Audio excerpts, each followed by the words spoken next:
Angelica Panganiban. Yes. Versatile sa comedy, saka sa drama. Tsaka, Okay. napakatagal niya na dito, di ba? Sa industriya. Grabe. Hindi kasi di ba, bata pa lang siya, prinsesa at pulubi pa lang, ano na siya. Oo.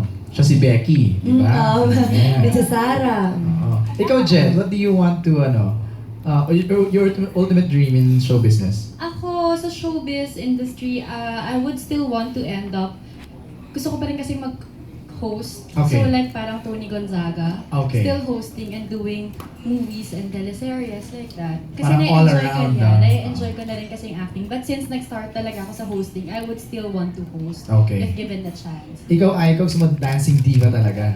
Oo, at saka actress. Wow. Ayan, wala Bea Alonso mo. Wow! Okay. Okay. Salamat. Thank you. Palakpakan naman natin ang aming Star Magic Angels. Let's have a group photo muna.